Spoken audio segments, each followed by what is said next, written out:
Selamat pagi Bapak Ibu Saudara yang dikasihi dan yang diberkati oleh Tuhan Yesus Kristus. Senang pada pagi hari ini kembali saya menjumpai Bapak Ibu Saudara seraya membagikan berkat firman Tuhan melalui program motivasi pagi saat ini.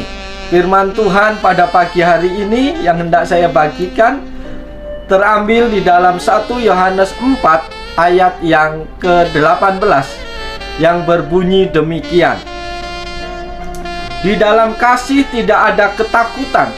Kasih yang sempurna melenyapkan ketakutan, sebab ketakutan mengandung hukuman, dan barang siapa takut, ia tidak sempurna di dalam kasih. Amin. Bapak Ibu Saudara yang dikasihi oleh Tuhan Yesus Kristus, siapa di antara kita yang belum pernah merasakan ketakutan? Setiap orang, siapapun dia, pasti pernah punya pengalaman merasa takut.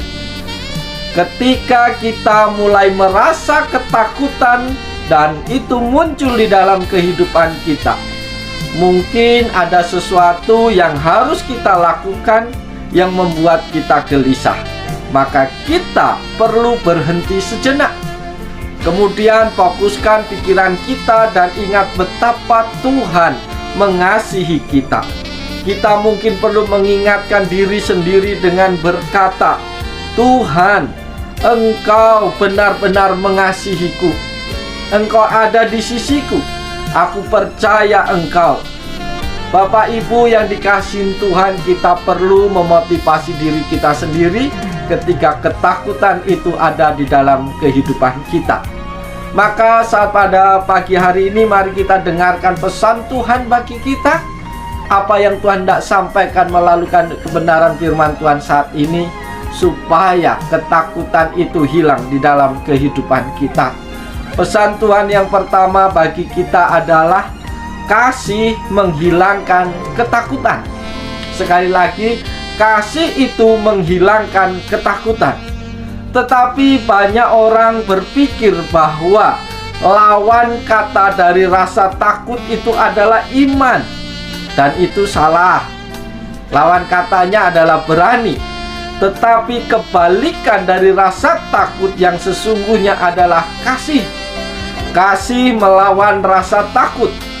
Ketika kasih muncul di depan pintu hati kita, pastilah ketakutan kabur lewat pintu belakang.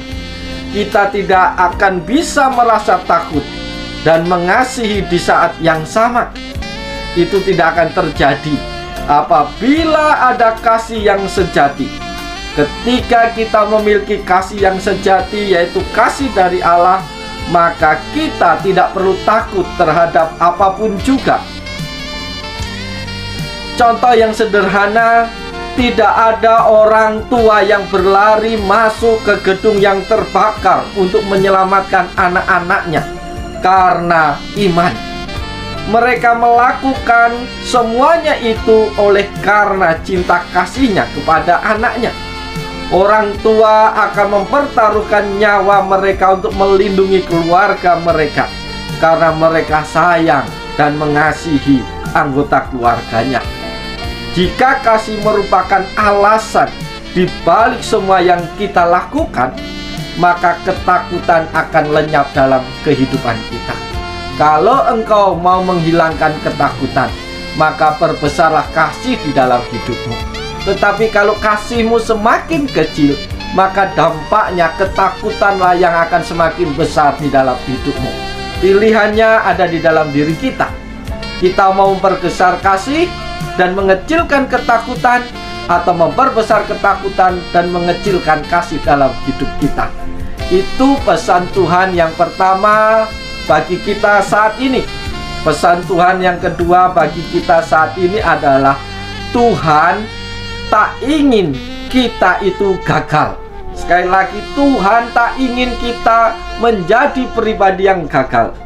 Tuhan ingin kita berhasil dengan apa yang kita lakukan dalam hidup dan berhasil untuk mencapai tujuan kita. Ketika kita fokus pada kasih Allah, maka kita tidak akan merasa takut. Kasih-Nya yang sempurna mengusir semua ketakutan. Ketika kita ketakutan, kita fokus pada diri sendiri, itu bukanlah kasih. Sebaliknya, ketika kita mengasihi, kita tidak fokus pada diri kita sendiri, tetapi kepada apa yang dibutuhkan orang lain. Dan itulah kasih yang nyata. Bapak, Ibu, Saudara yang dikasihi Tuhan, ketika kita memiliki kasih Allah, maka kita tidak akan mengalami ketakutan. Maka kita akan punya kekuatan, kita punya semangat untuk menggapai semua yang kita inginkan, semua yang kita cita-citakan. Maka Tuhan mengasihi kita karena Dia tidak ingin melihat kita gagal dalam kehidupan kita. Ketakutan seringkali menyebabkan kegagalan-kegagalan dalam hidup kita. Oleh sebab itu, Bapak, Ibu, Saudara yang dikasihi Tuhan, Tuhan ingin kita berhasil, maka Dia mengasihi kita. Maka kalau kita ingin berhasil, kita pun harus mengasihi orang lain, sehingga ketakutan-ketakutan akan lenyap dalam kehidupan kita. Itu pesan Tuhan yang kedua bagi kita pada pagi hari ini. Pesan Tuhan yang ketiga bagi kita pagi hari ini adalah kasih itu mengubah yang negatif menjadi positif. Sekali lagi, kasih itu mengubah yang negatif menjadi positif. Bapak, Ibu, Saudara yang dikasihi dan yang diberkati oleh Tuhan Yesus Kristus, hanya kasih yang sempurna, yaitu kasih Tuhan, yang dapat melenyapkan segala ketakutan kita. Di saat kita menyadari bahwa Bapa Surgawi begitu mengasihi kita, ketakutan dan kekhawatiran dalam hidup kita akan hilang. Kita ingat kisah tentang Zakius. Ketika Zakius mengerti bahwa Yesus mengasihinya, Zakius mengatakan, "Tuhan, setengah dari milikku akan kuberikan kepada orang miskin, dan sekiranya ada sesuatu yang kuperas dari seseorang, akan kukembalikan 4 kali lipat." Itu membuktikan bahwa kasih mengubah Zakius dan membuatnya tidak lagi takut untuk menjadi miskin. Harta kekayaan tidak lagi menjadi yang bernilai dalam hidupnya, tetapi yang bernilai dalam hidup Zakius adalah Tuhan. Dengan kata lain, Zakius mengatakan asal memiliki Tuhan Yesus itu cukup baginya, meskipun dia harus kehilangan harta dan segala yang berharga. Maka kalau selama ini Zakius fokus kepada diri sendiri, fokus bagaimana memperkaya diri sendiri, tetapi ketika dia sadar bahwa Allah mengasihinya, dia fokus kepada Tuhan dan dia fokus kepada orang lain, maka hartanya tidaklah menjadi sesuatu yang memberatkan. Maka dia rela bagikan setengah hartanya, bahkan kembalikan hartanya kepada orang yang diperas. Dan menurut penafsiran, sejak Zakius berjumpa dengan Tuhan Yesus, Zakius menjadi miskin secara duniawi, tetapi dia menjadi kaya di dalam Tuhan. Bapak, Ibu, Saudara yang dikasihi Tuhan, mengapa banyak orang susah meninggalkan perbuatan-perbuatan yang negatifnya, kebiasaan-kebiasaan yang tidak berkenan kepada Tuhan? Banyak orang yang hanya fokus pada diri sendiri, memperkaya diri sendiri, yang penting dirinya senang, masa bodoh terhadap orang lain. Itu membuktikan bahwa dia tidak memiliki kasih di dalam hidupnya. Bapak, Ibu, Saudara yang dikasihi Tuhan, jika kita semakin mengasihi, maka semakin sedikit ketakutan yang akan kita terima. Karena itu, apabila kita menjadikan kasih sebagai motivasi kita melakukan segala sesuatu, maka kita tidak akan lagi takut untuk melakukan banyak hal di dalam Tuhan. Oleh sebab itu, Bapak, Ibu kasih dalam Tuhan, cara yang paling gampang untuk mengubah segala perilaku karakter yang tidak berkenan kepada Tuhan adalah menyadari bahwa Allah mengasihi kita. Kita terima kasih-Nya dan kita juga membagikan kasih itu kepada orang lain. Maka semua yang tidak berkenan kepada Tuhan dengan sendirinya akan gugur. Dengan cara itu, kita akan semakin memahami betapa Tuhan itu sanggup mengubah hati setiap manusia. Sebagai penutup, Bapak, Ibu kasih dalam Tuhan, ketika pohon jati itu ada musim gugurnya, maka daun-daun akan berguguran, rontok semuanya. Tetapi itu tidak semuanya rontok, tetap ada 1 atau 2 daun yang susah untuk rontok.